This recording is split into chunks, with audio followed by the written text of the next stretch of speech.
Kuinka ostaa ilmaista irtokarkkia? Eli hei kaverit.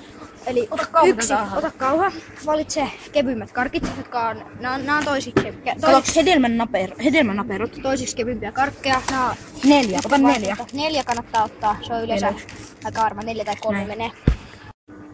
No niin, sit puhaltaa sokerit pois. Karkit siihen. Katsotaan, se on 4. 4 grammaa, eli se on liikaa. Otetaan 1 karkki pois.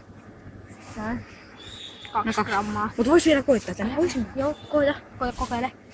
Jos oikein puhuu, niin kannattaa vielä kokeilla. Joo, ota pois. Okay. Siitä lappu.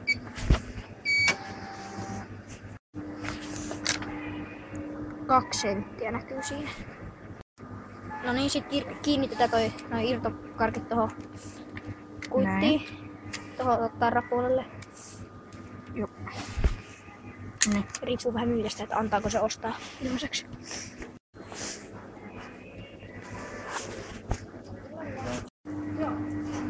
Otetaan Juksi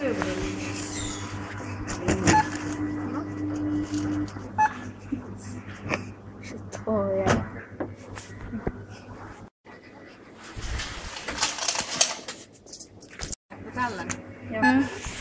Se on niin kätevä. Tai ei yhtään mitään. Niinpä. Taktista. Näin ilmaista karkkia. Onneksi S-Market tarjoaa meille joka ilta ilmaiset karkit. Ciao.